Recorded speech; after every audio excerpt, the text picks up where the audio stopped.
Alright, I thought I'd do a video of my 1978 Oldsmobile 442. I haven't seen any on YouTube, so I figured I'd do one of my own. This is a 1978 442. In 1978, GM downsized most of their models across the board, and this was one of the base cutlasses that you could get. This was the lowest option, the Cutlass Salon. It's called the Aero Coupe. Kind of looks like a hatchback, but it's not. Come around to the back here. You can see it's just got a really large rear window, a small trunk lid, and by comparison you can see the traditional notchback of my Hurst Olds in the background. So this was not a hatchback, the Aero Coupe. They used it in 78, 79 and discontinued it early in the model year for 1980. It wasn't very popular. They only made 2,518 442s in 1978, and probably because this was the only style you could get it on. You could only get it on the Cutlass Salon. It wasn't available on the Cutlass Supreme or the Cutlass Calais. So this is what you got when you wanted a 442. And not everybody likes the styling. The thing that makes this one interesting, I'll come over to the interior, and when you look inside, it's got a manual transmission. This has got the rear factory 5-speed. This is the Borg-Warner T50 5-speed overdrive. You could only get it with the Oldsmobile 262 barrel, which is what this has. So, manual transmissions were available in Cutlass models, 78, 79, and even in 1980 you could get 3-speed Saginaw only with the 231 base motor, the V6 Buick. The 3-speed was the base transmission that you would get that year in 1980. Most of them came automatic though, and even the manual transmissions in 80 were almost non-existent. But this one has the rear 5-speed. I wrote to Oldsmobile back in 2003 when I got the car, and they said that only about 57% of the 442 production got the 262 barrel, and of those only 0.7% got the 5-speed manual. So when you do the math, it translates to about 10 cars. So this is a very unusual piece. And we'll zoom in on this side.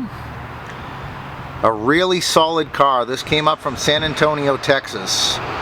And it's unbelievable how solid this metal is. Let me open this door, and we can look at the bottom of the door, and you can see that is so clean. These doors are really nice. The undercarriage is awesome. The body is super solid. It's only got a little bit of rust in a couple of spots. And the front floors, both the passenger side and the driver's side. Driver's side is worse. The weather stripping was definitely no good. Water got in and kind of did a number on the two front floors. The rear floor isn't bad. This one's clean, and the other side's got a couple of small pinholes which would be easy to fix. Here's the original silver metallic. Car has silver metallic upper, black lower. Car originally came with the Super Stock 3s, painted the body color.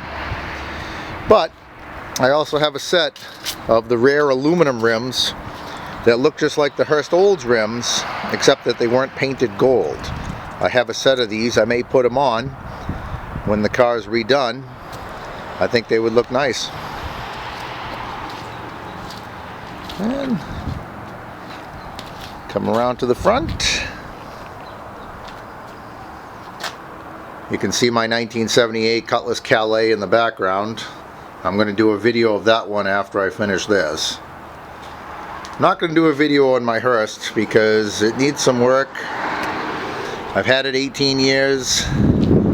It's got a 455 in it, 373 posi. it screams. But it's starting to age a bit. That may be a video I may do, I may not. This car came with bucket seats, gauge package, sport wheel, tilt wheel, AC, AM/FM radio. Originally had AM/FM cassette, but the cassette unit was no good. And I had this radio lying around, and it's a lot better shape than the original. This one works exceptionally well.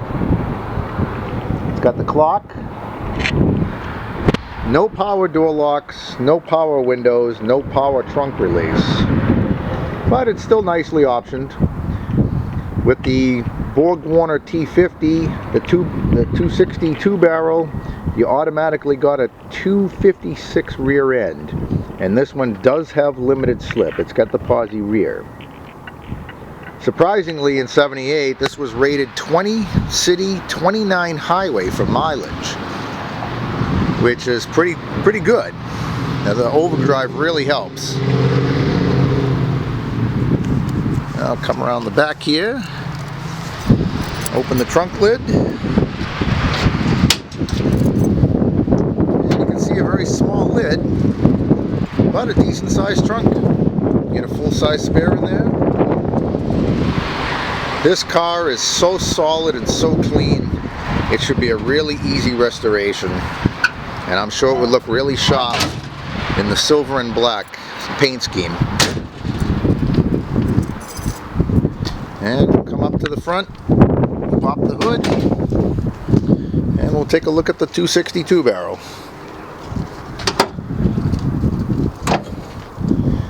Well, nothing to write home about. It's got AC. Runs really nice. It's clean. And it should be a lot of fun. Nothing like a manual transmission Cutlass. And that's what we got here.